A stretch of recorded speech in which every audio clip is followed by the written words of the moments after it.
ইনডিজাইনে কিভাবে আপনারা content page করবেন সেটাই হচ্ছে আজকের টিউটোরিয়াল। তো আমার হাতে একটা বই আছে, তার পেজের মাপ হচ্ছে 160 by 217 millimetre, matter to matter. তো সেই মাপেরই কিন্তু একটি মাপ নিয়ে আমি আপনাদের কিভাবে সূচিপত্র করতে হয় তার একটা টিউটোরিয়াল দেখাচ্ছি। আপনারা পুরোটা দেখবেন, তাহলে কিন্তু বুঝতে পারবেন। আর যদি কোনো অসুবিধা হয় তাহলে কিন্তু কমেন্টে লিখে জানাবেন। তো এই যে মাপটা আপনারা দেখতে পাচ্ছেন, এটা হচ্ছে 217 বাই 160 মিলিমিটারের একটা পেজ সেট আপ। আর ডান দিকে আমরা একটা রেক্টেঙ্গেল টুল দিয়ে একটা রেক্টেঙ্গেল ড্র করে দেব। আর এই যে কর্নার গুলো আছে, এটাকে কিন্তু আমরা রাউন্ড করে দেব। তো রাউন্ডেড কর্নার টুলে চলে যাব আমরা, আর এখানে গিয়ে একদম শেষেরটা আমরা অ্যাপ্লাই করব। তো এক্ষেত্রে কি হচ্ছে না, চারটে কর্নারে কিন্তু রাউন্ড হয়ে যাচ্ছে। আর এটাকে কিন্তু আমরা অবজেক্টের মধ্যে থেকে রাউন্ডেড কর্নার অপশন থেকে গিয়ে আমরা যে কোনো দুটো কর্নারকে আমরা রাউন্ড করতে পারি। আপনারা কিন্তু এই অপশানের মধ্যে ছবি দেখলে বুঝতে পারবেন যে কোন কর্নারটাকে আমরা রাউন্ড করছি আর কোনটাকে আমরা স্ট্রেট রাখছি। তো বাঁ দিকে দুটোকে আমরা রাউন্ড করে দিলাম, আর ডান দিকের গুলোকে আমরা স্ট্রেট রেখে দিচ্ছি আমরা। এবার আমরা ওকে করে দেব। তো এর ফলে কি হলো না, বাঁ দিকের কর্নারগুলো কিন্তু সমস্তটাই রাউন্ড হলো এবং ডান দিকের গুলো একদম সোজাসুজি আছে।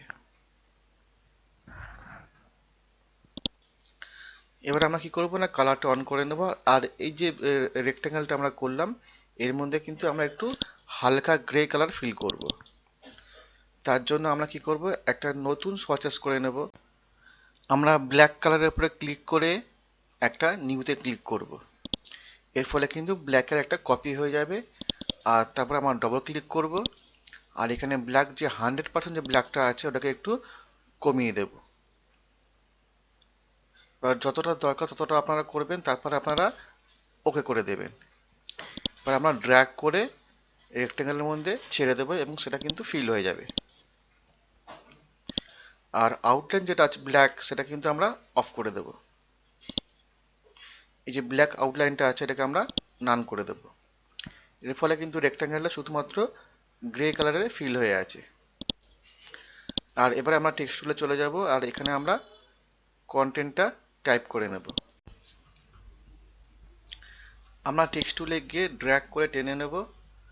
আর এই যে টেক্সটের হ্যান্ডেলটা আছে এটাকে আমরা পুরোপুরি কিন্তু তলা অবধি টেনে নেব।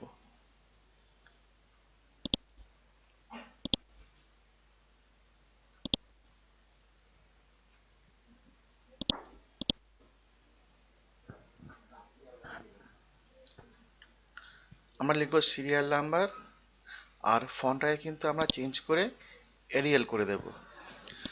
আর হেডিং যে ফন্টটা আছে অর্থাৎ কন্টেন্টস, এটাকে আমরা কিন্তু একটু মোটা টাইপের ফন্ট দিয়ে দেব। এটাকে আমরা দেবো হচ্ছে ইম্প্যাক্ট, আর একটু সাইজটাকে বাড়িয়েও নেব।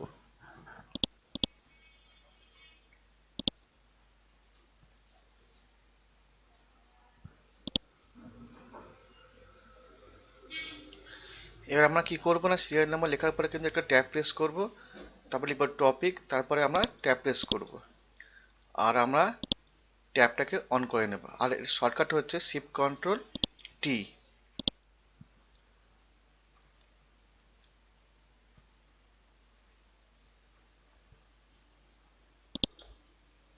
তো এখানে কিন্তু চার রকমের ট্যাব আছে, একটা হচ্ছে লেফট ট্যাব, একটা সেন্টার, রাইট এবং ডেসিমেল ট্যাব। তো যেহেতু আমরা সংখ্যার ক্ষেত্রে রাইট ট্যাব দিই, সেই জন্য কিন্তু আমরা পেজ নাম্বারটা কিন্তু রাইট ট্যাব দেব।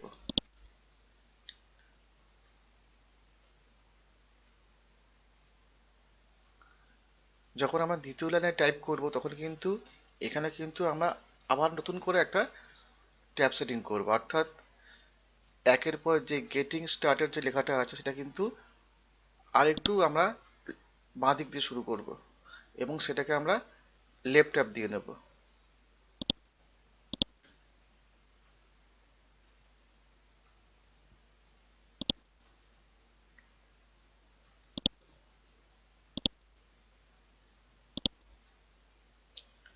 আর সংখ্যাটাকেও কিন্তু আমরা একটু বাঁ দিকে সরিয়ে নেব এবং ওটাকে আমরা রাইট ট্যাপ দিয়ে নেব।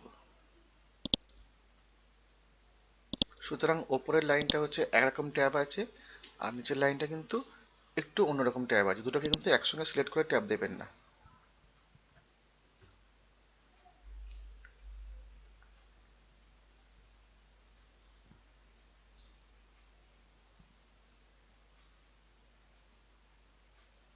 সম্ভবত এটা লেফট ট্যাব হয়ে আছে, আমরা এটাকে আবার রাইট ট্যাপ করে দেব।